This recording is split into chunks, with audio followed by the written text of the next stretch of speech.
사람이 갑작스러운 어떤 사건이나 사고를 당하거나 갑자기 넘어지거나 할 때에 순간 자기도 모르게 나오는 말이 있습니다. 뭐라고 하는 말이 나오나요? 아이고 목사님 그렇게 말하는 사람 없지요. 아이고 선생님 그렇게 말하는 사람도 없습니다. 대부분 뭐라고 말하냐면 엄마 라고 이렇게 말을 하지요. 물론 그 순간에 욕이 나오는 사람도 있지요. 욕이 나오는 사람은 정말 그 사람은 굉장히 험악한 삶을 사는 사람이지요. 그런데 왜 그렇게 갑자기 위기를 만나거나 넘어지거나 급작스러운 일을 당할 때 왜 사람들은 엄마라고 이렇게 엄마를 찾는 걸까요? 사람은 굉장히 급박스러울 때 위기를 만나거나 어려울 때에 그때는 자기 어렸을 때 것이 나오게 되어 있기 때문에 그렇습니다. 우리가 어렸을 때 넘어지거나 다치거나 혼자 있어 무서워서 울고 그럴 때 아이들이 누구를 찾습니까? 엄마를 찾지 않습니까?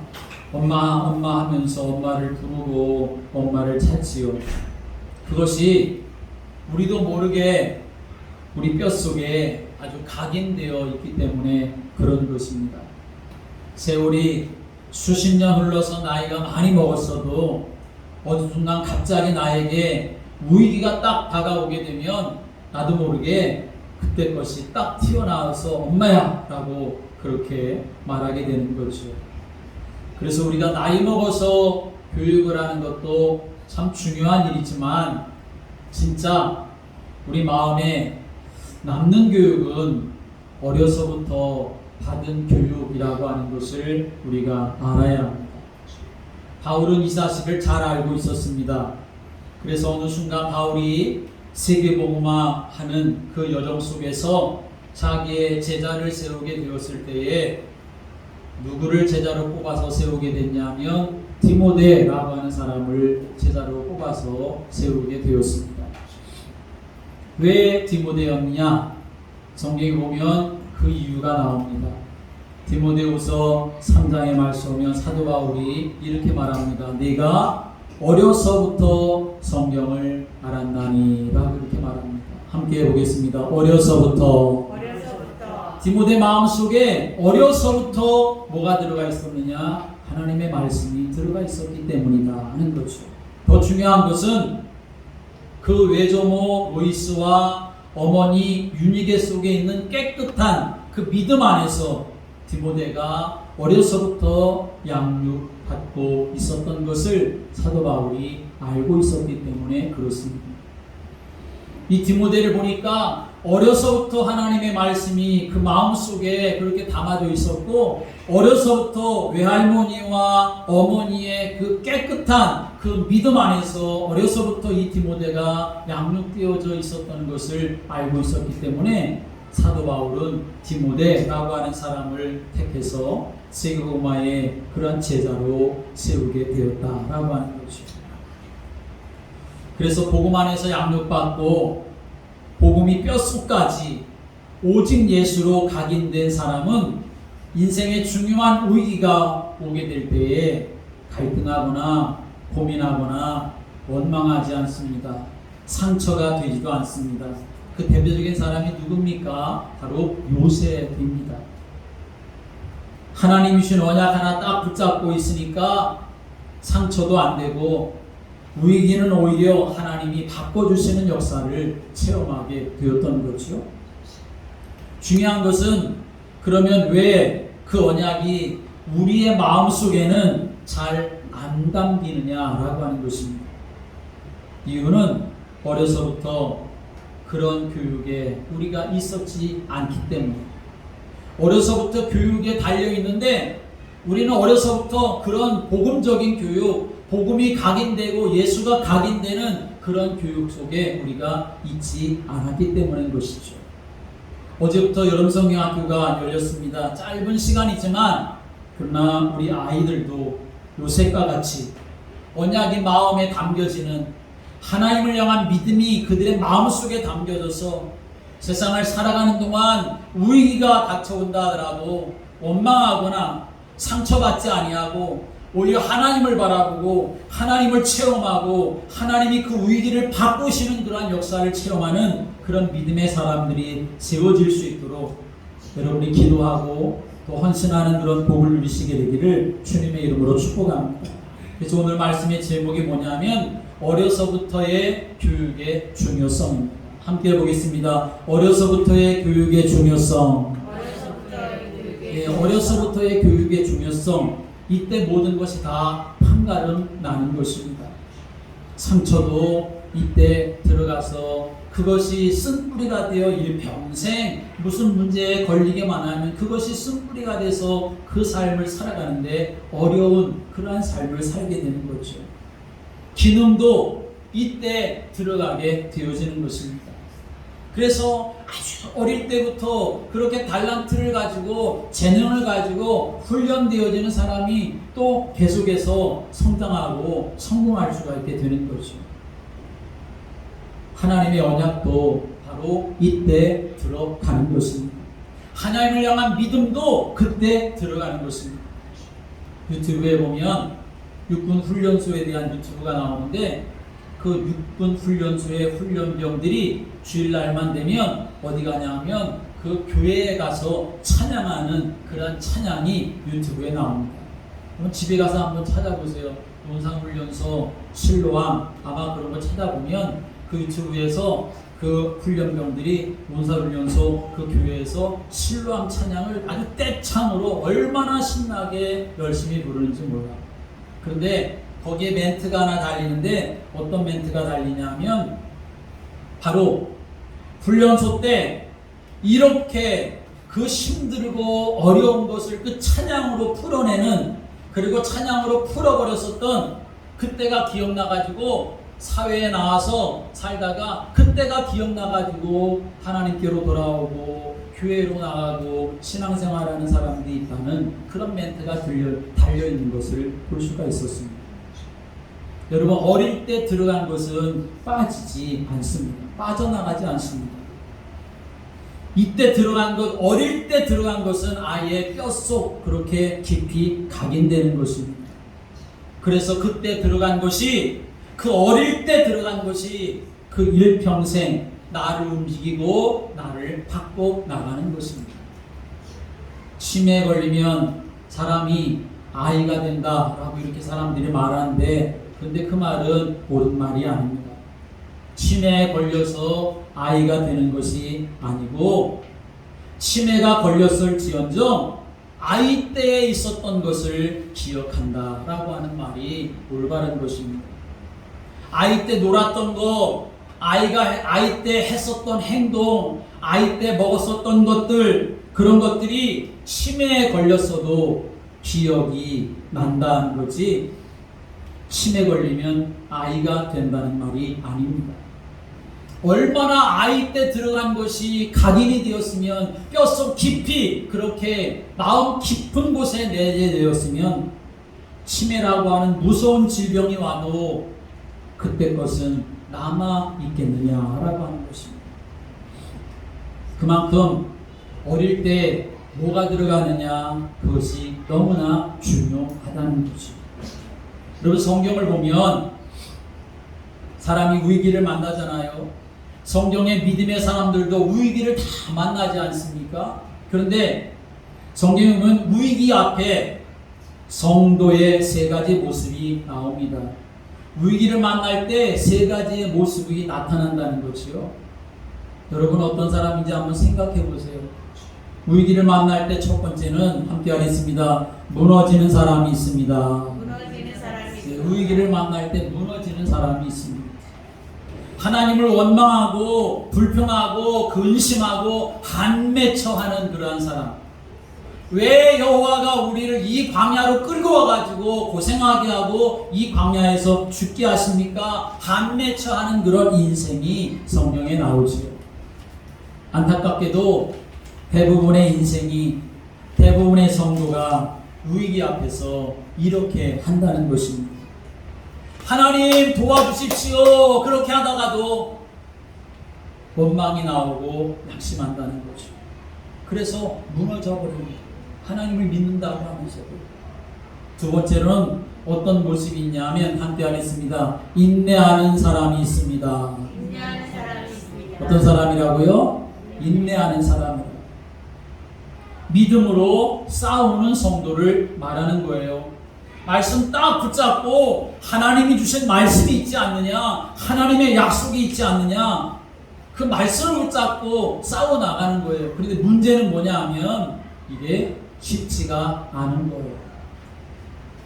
내가 너희를 가나안 땅으로 인도하겠다 언약 주시고 말씀 주셨는데, 그래서 말씀 붙잡고 그 약속을 붙잡고 살아가는데 막상 그 앞에 홍해가 나타나면 흔들리는 거지.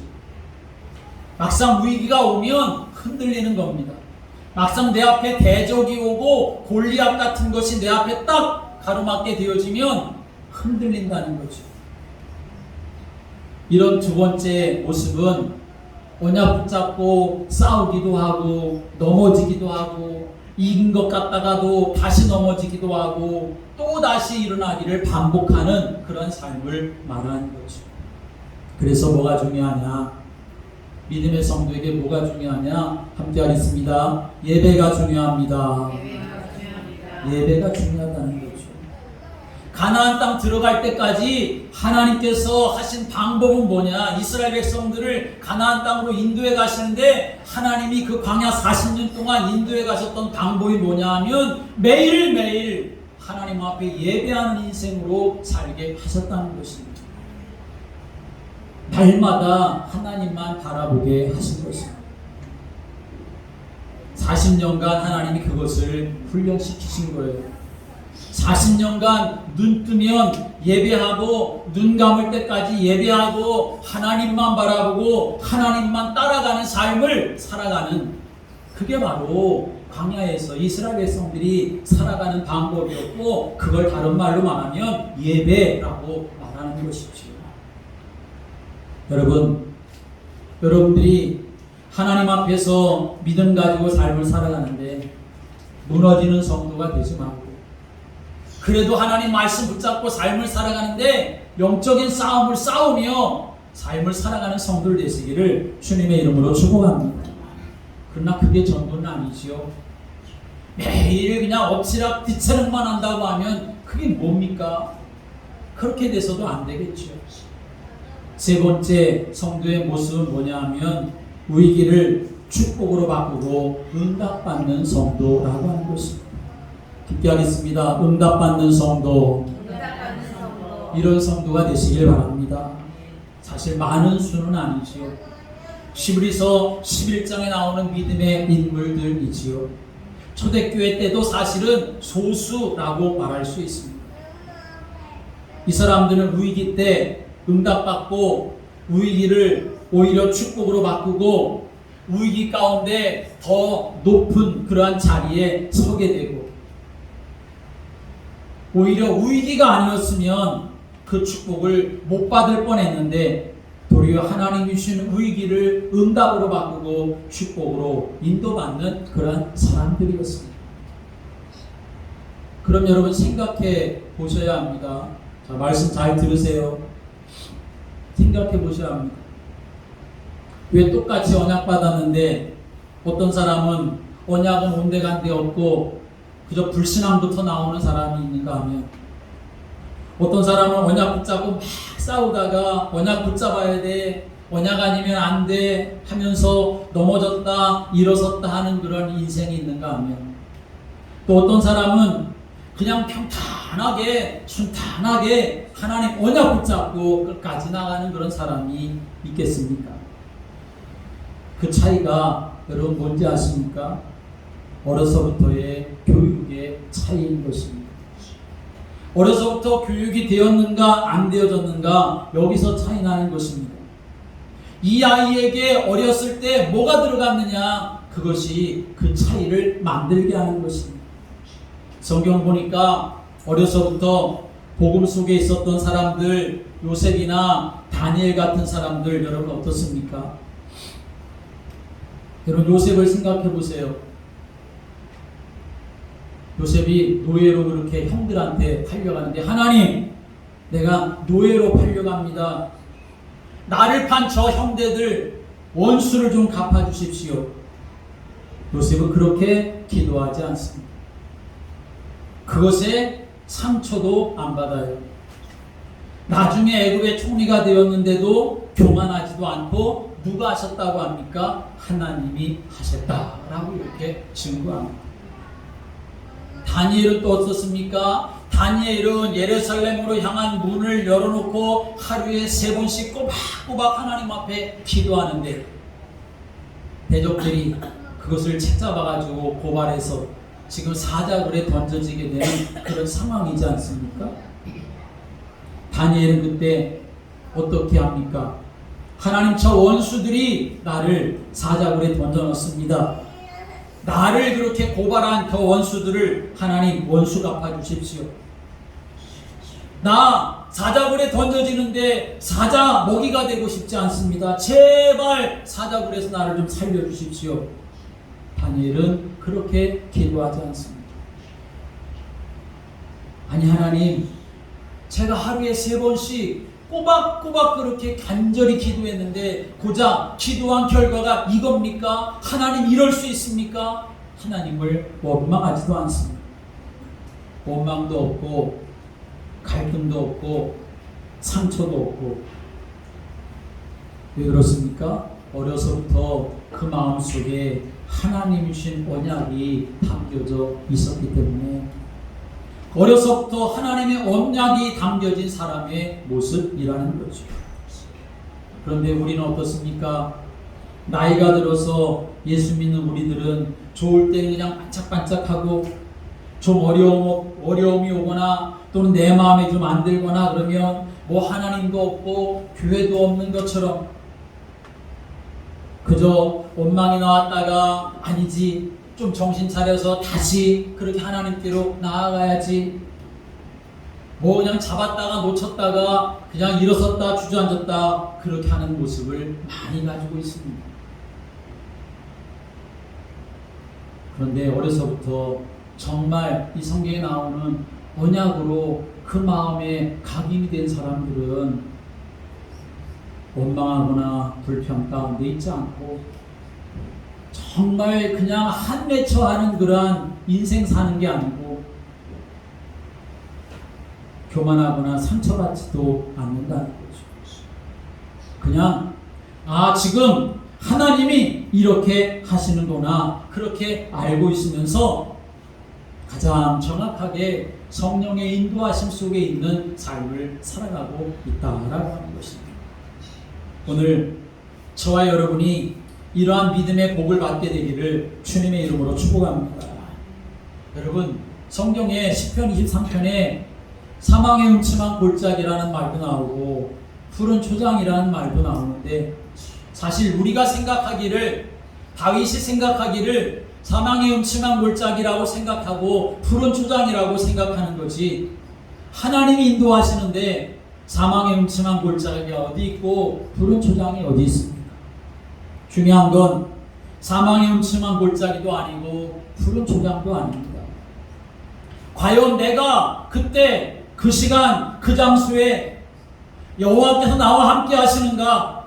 여호와는 나의 목자가 되시는가?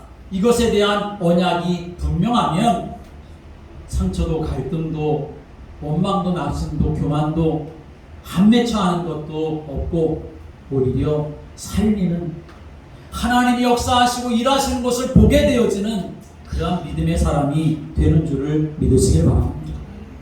그 한 사람이 오늘 성경에 나와요. 우리가 읽었는데 그 한 사람이 누구냐 하면 이스라엘의 소녀예요.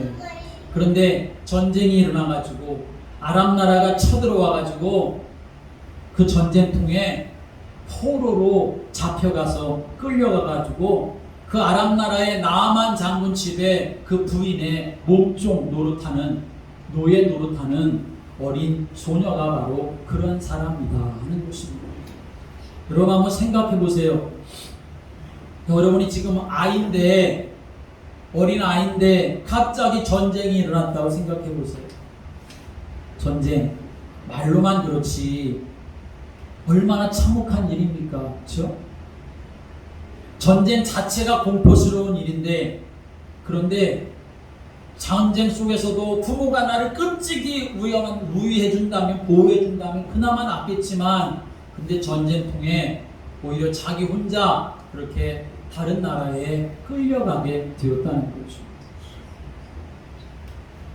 상처가 될까요? 안 될까요? 무서울까요? 안 무서울까요?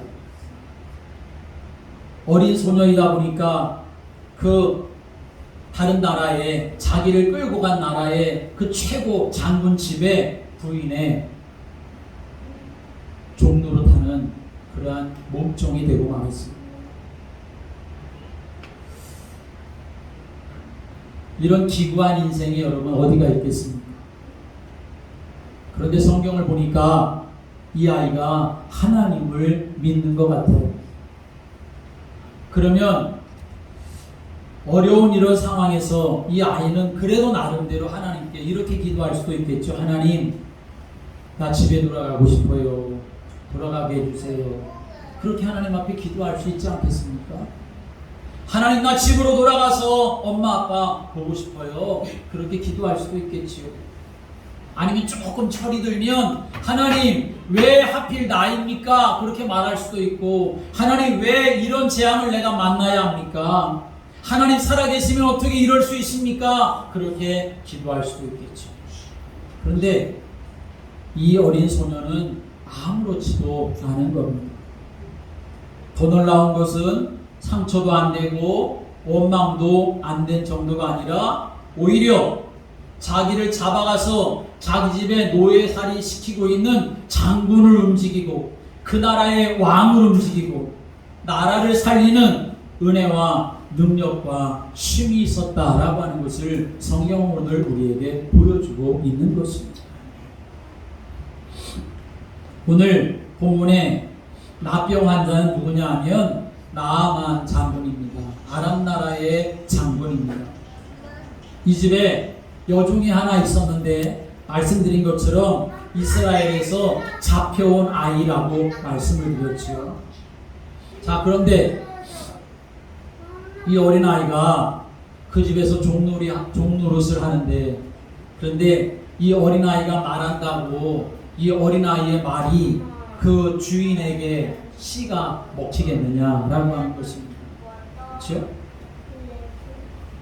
예준아, 예찬아, 예준이, 예찬이는 저쪽으로 가세요. 네, 가서 친구들이랑 같이 있어요. 네. 자, 포로로 잡혀와서 종로로 타고 있는데 이 아이가 자기 주인한테 무슨 말을 한들 이게 정말 뭐 그렇게 영향이 끼칠 수가 있겠느냐라고 하는 거죠. 괜히 얘기했다가 네가 별걸 다 참견한다고 핀잔 들을 수도 있고, 어디서 감히 주인의 신상에 대해서 네가 말을 하냐고 오히려 해를 당할 수 있는 그런 상황이지 않습니까? 그런데 나아만 장군이 문둥병 걸려있는데 워낙 갈급하니까 당신 병이 낫는 길이 있습니다 라고 하니까 지푸라기라도 잡는 그러한 심정으로 내가 믿어봐야 되겠다 하고 만약에 그 여종아이의 말을 들었다고 한번 여러분 생각해 보세요. 그렇다고 이 나아만 장군이 무조건 나라를 벗어나서 그 사마리아에 갈 수 있는 것도 아니지 않습니까? 가고 싶으면 왕에게 허락을 받아야 되는데, 나아만 장군은 그걸 받아들였다 하더라도 그 얘기를 왕한테서 가서 얘기한다면, 아, 우리 집에 조그만 여자아이가 있는데 나 이 문둥병 걸린 걸 보고서는 사마리아에 하나님의 선지자가 있는데 그 선지자 만나면 나을 거라고 말을 합니다. 그래서 내가 가보려고 합니다. 그렇게 왕한테 말을 한다면 왕은 그걸 제대로 받아들일 수가 있겠습니까? 너 지금 장군이야, 이 사람아. 정신 차려. 그 조그만 아이 무슨 소리를 듣고 있어. 우리나라가 저 나라보다 훨씬 강력해. 그런데 그 사마리아에 가서 누구를 만난다고 해? 쓸데없는 소리 하지 마. 왕은 그렇게 말할 수도 있는 거지. 그런데 오늘 성경의 말씀 보니까 나아만 장군도 여자아이의 말에 끔찍 못하고 왕도 이 여자아이가 한 말에 끔찍도 하지 못하게 되었던 것입니다. 오히려 이 여자아이가 한 말에 그대로 다 순종하여 나아갔던 것을 볼 수 있죠. 왜 그런지 아십니까? 이 여자아이한테 영적인 힘이 있었기 때문에 그런 것입니다. 이 여자아이는 더 이상 어린아이가 아니에요. 노예도 아니에요.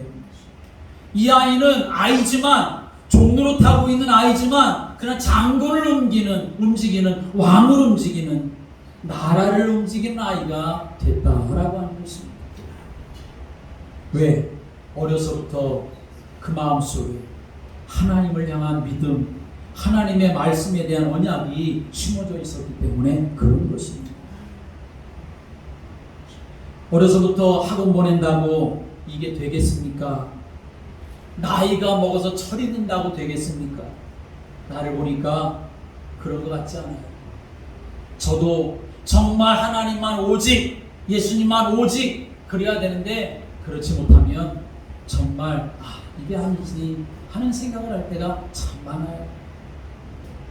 여러분, 사람 좋고 그 애가 착하고 성실하다고 선생님 말씀 잘 듣는다고 그래서 그게 되는 문제가 결코 아니라는 것입니다.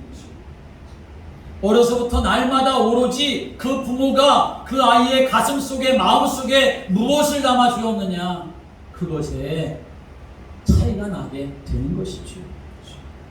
하나님은 왜 하필 이런 포로로 잡혀와서 노예나 다름없는 생활하고 있는 이 어린 소녀를 이렇게 사용하셨을까 하는 것입니다. 첫째로는 이 어린 소녀의 마음속에 하나님에 대한 믿음이 담겨져 있었기 때문에 그런 것입니다. 믿음이 있었어요. 이 어린 소녀의 마음속에 하나님에 대한 믿음이 담겨졌다면 누가 그 마음속에다가 하나님에 대한 믿음을 담아줬을까요? 누가 그랬을까요? 가까이에 있는 부모님이 그 역할을 하게 된 것입니다. 남이 그거 해준 게 아니에요. 부모가 그 아이 마음속에다가 하나님을 향한 믿음, 언약을 심어 주었던 것이요. 교회 안에서라면 교사들이 그렇게 해줬겠죠. 이 어린 소녀가 믿음이 있었다는 것을 우리가 어떻게 알 수 있습니까? 부모가 믿음을 심어주고 언약을 심어줬을 거라는 걸 우리가 어떻게 알아요? 성경에 이 어린아이에게 믿음이 있었다 그렇게 말하는 구절이 없는데, 그런데 보세요. 그 집안에서 종로 타면서 보니까 그 집 주인인 나아만 장군이 문둥병에 걸려가지고 고통당하는 것을 본 거예요. 그런데 본 걸로 끝난 것이 아니라 이 아이가 뭐라고 말하고 있는지를 우리가 보아야 합니다. 3절의 말씀 오면 이렇게 말씀해요. 3절 같이 읽어볼까요? 3절, 5장 3절 시작. 그의 여주인에게 이르되 우리 주인이 사마리아에 계신 선지자 앞에 계셨으면 좋겠나이다. 그가 그 나병을 고치리이다 하는지라. 아멘.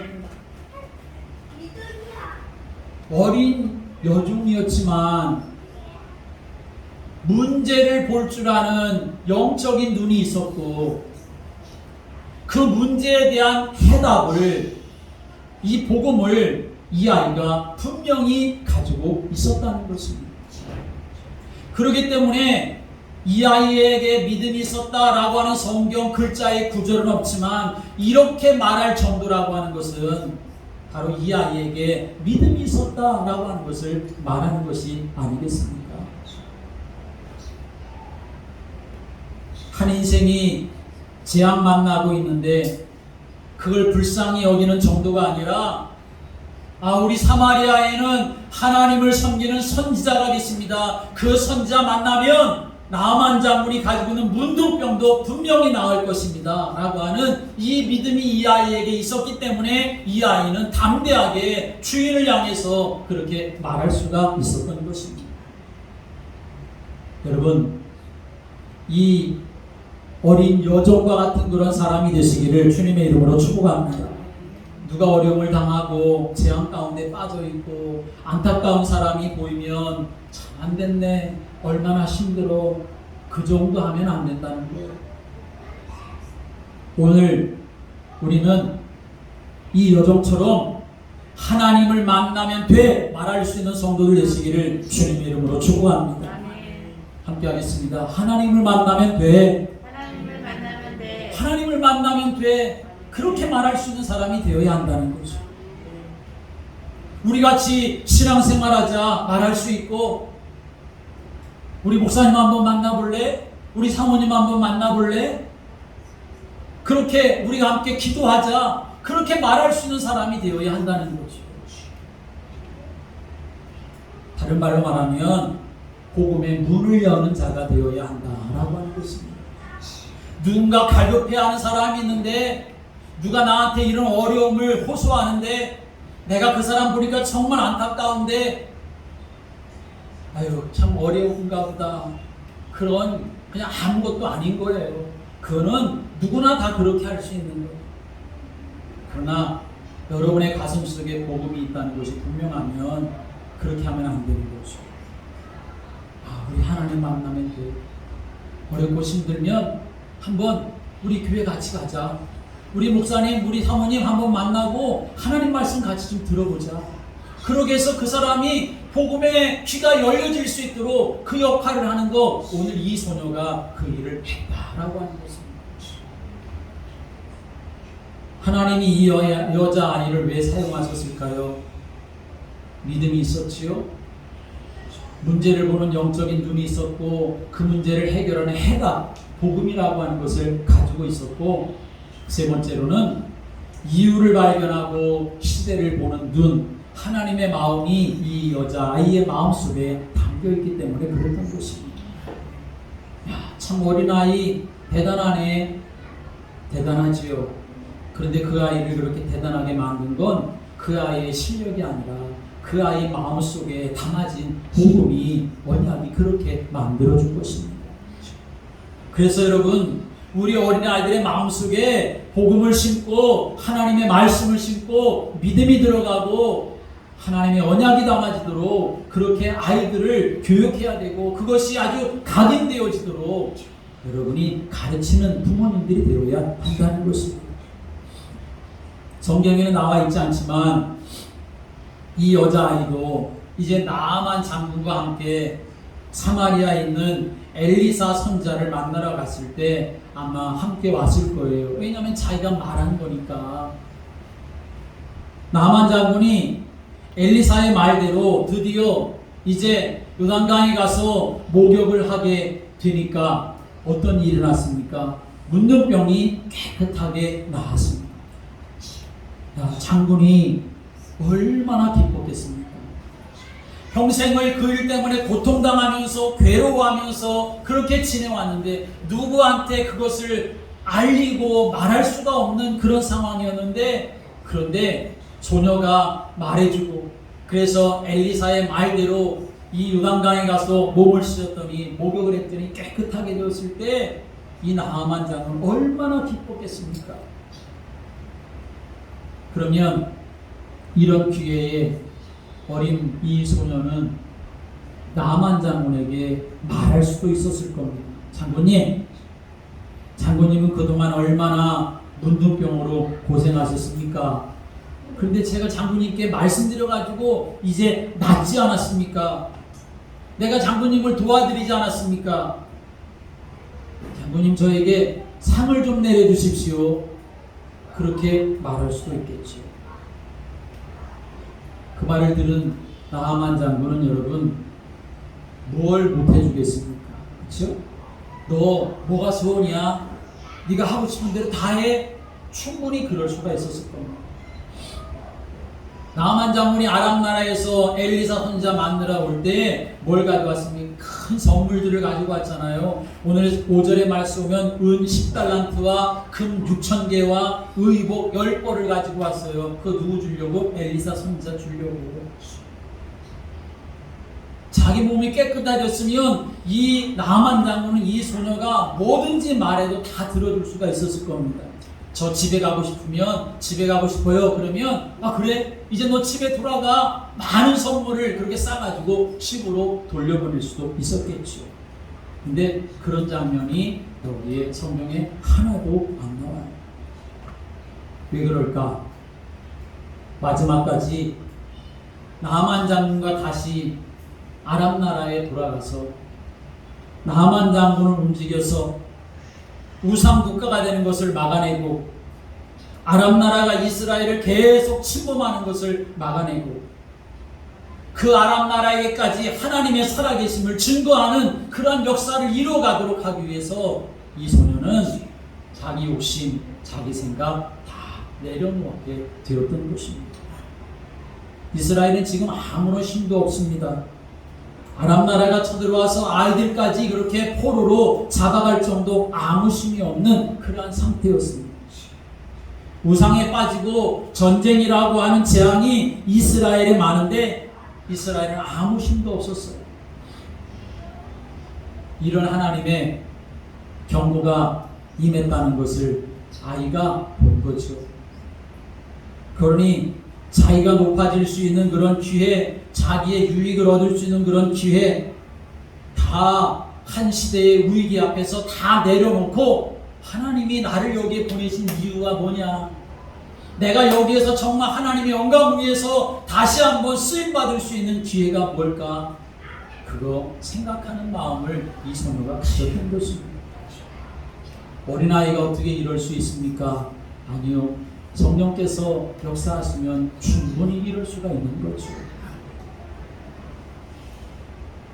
하나님의 계획이 무엇일까요? 하나님은 이스라엘만 선민이 아니라 아람 나라도 하나님의 백성인 거죠. 아람 나라 백성들도 하나님 믿는 사람들이 되기를 원하시는 것입니다. 그래서 하나님이 이 어린아이를 그렇게 사용하시는데 어린아이가 그것을 알고 그리고 그렇게 쓰임받게 되었던 거죠. 결국 어떻게 됩니까? 우리가 읽지 않았는데 17절의 말씀 한번 읽어볼까요? 열왕기하 5장 17절 말씀 다 같이 함께 읽겠습니다. 시작. 나아만이 이르되 그러면 청하건대 노새 2마리의 실을 흙을 당신의 종에게 주소서. 이제부터는 종이 번제물과 다른 희생제사를 여호와 외 다른 신에게는 드리지 아니하고 다만 여호와께 드리겠나이다. 할렐루야. 정말 이 나아만이 이제부터는 내가 그동안 우상 숭배하고 살아왔는데 나만 제일인 것처럼 알고 살아왔는데 그런데 난 이제 여기에서 하나님의 백성의 땅에서 흙을 가져다가 내 땅에다가 제단을 쌓고 그리고 이제 나는 이제 번제물과 희생제사를 다른 신에게 드리지 않고 오직 여호와 하나님께만 드리겠습니다 라고 이렇게 고백하며 자기 나라로 돌아간 것이죠. 자기 나라로 돌아가서 어떻게 했겠습니까? 하나님이 나를 고쳐주셨어, 나를 살리셨어, 하나님을 증거하는 인생 살지 않았겠습니까? 그때부터 나아만 장군은 이 여자 어린아이를 애로 받겠습니까? 그냥 어린 소녀 노예로 그렇게 생각했겠습니까? 절대로 그러지 않았겠죠. 하나님의 사람으로 봤을 거고 자기 생명의 은인으로 그렇게 여겼을 것입니다. 이후로는 이 아이가 말하는 것 귀담아 들으면서 하나님의 인도하심을 따라 삶을 살아가는 믿음의 삶을 충분히 살아갔을 것이고 우상을 꺾어나가며 하나님 나라를 이루어가는 그런 삶을 살아가게 되었을 것입니다.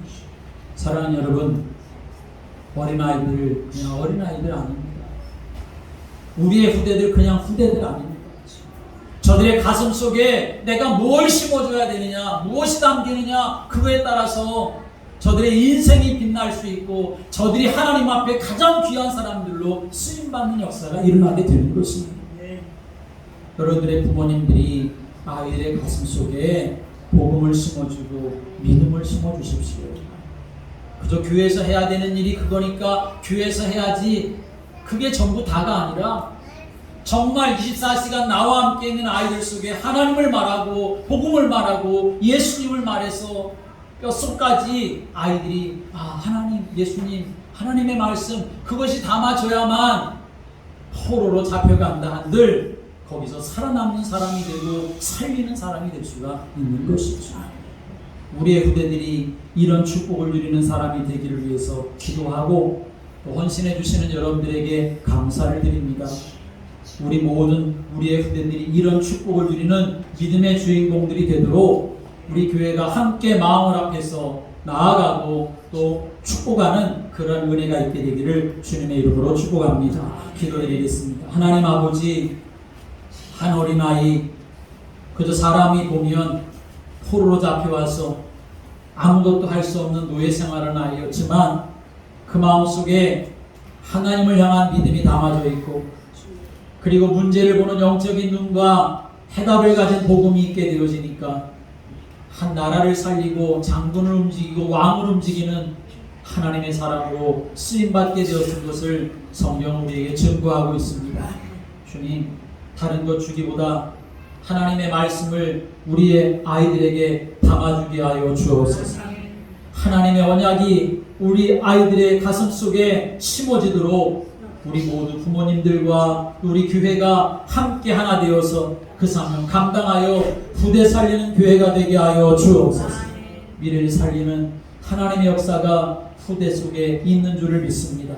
이 여러분 성학교를 통해 하나님의 영광 받으시고 우리 모두가 함께 하나님의 역사에 쓰임받는 복을 누리도록 인도해 주옵소서. 예수 그리스도의 이름으로 기도드립니다. 아멘.